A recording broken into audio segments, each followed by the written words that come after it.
So, Spider-Man issues 1 and 2. Spider-Man issue 1, we get the introduction of Miles Morales, the new Spider-Man. And as soon as the issue starts, the big bad enemy is Blackheart. There's the cover. And I think the cover looks pretty sweet. There's a bunch of variants. I didn't drop any cash in any variants this time around. But anyway, so we got Blackheart. Throughout the entirety of issue 1, we get introduced to Miles Morales' best friend, Gank. We see his father and a little bit of relationship with his father and his mother. We get introduced to his problems with his grades and conflicting with his job as Spider-Man.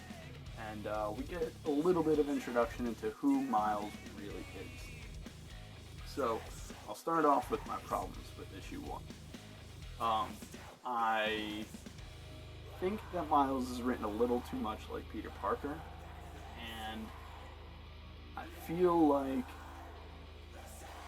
it's the opening with Blackheart is kind of just trying to pull you in as hard as it can. As hard as it can, because all they show is the Avengers being beat, Captain America's on the floor, and Iron Man's face blown off, and Miles comes in, he's like a 16-year-old kid, and he's supposed to just save the day? Come on, it's Blackheart. This dude's a demon from hell, the son of Mephisto. There's no way that's gonna happen. What I did like about issue 1 is I love the art. I think Sara Pichelli is doing a fantastic job, and I don't say that about women artists too often. I think Brian Michael Bendis is doing a fantastic job of writing. I don't particularly like his stuff. I thought Ultimate Spider-Man was kind of a letdown when he was doing it, but I think he's actually found a voice for Miles, and that really appeals to me. I think he's a little bit too much like Peter Parker with his kind of quips and his funny antics, but I guess that just goes with being Spider-Man. Alright, issue 2, we continue the Blackheart stuff, and the Avengers, Miles Morales basically takes care of Blackheart. Spidey, the original Spidey, Peter Parker Spidey, shows up, and they discuss how Miles Morales is doing the Spider-Man stuff, and they have a flashback to when Peter Parker gave Miles permission to be Spider-Man, and they talk with the Avengers, and Miles Morales kind of nerds out and stuff. Goes back, tells his best friend Gank. Gank shows him this video on YouTube that this chick's bugging out because a part of his mask is missing, and it shows his skin color. He's bugging out because this means that everybody knows that there's like a brown Spider-Man out there, which is supposed to be crazy.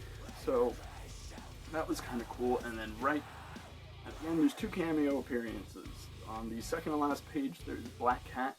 So she's going to be coming up in this series, and Miles' grandmother. So we get a little bit more of the family stuff. So basically, in the second issue, he takes care of Blackheart.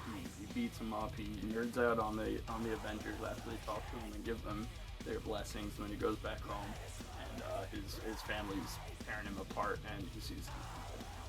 So my problems with issue 2 were very small. I thought it was a great conclusion to the Blackheart thing, and I liked the Black Cat cameo. What I loved about it, I still love the art. I really think Sara Pichelli is doing a fantastic job on it. And Brian Michael Bendis, yet again, is writing it a little bit too much like Peter Parker, but you could still feel that Miles has his own voice, and that's really what's important. So, overall rating, I'm going to give issue 1, I'm going to go with a 6.3 out of 10.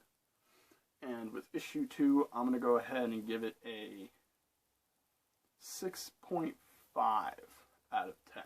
I had a lot less issues with issue 2. And I like where they're going. Spider-Man is all about the kind of character that is conflicting between his personal life and his life as Spider-Man.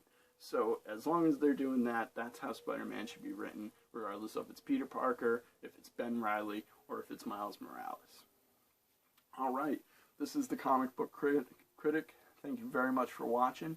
Hope you subscribe. Look at my other videos when they come. This is the first review I'm doing, so it's a little early, but there will be more. And thanks for watching.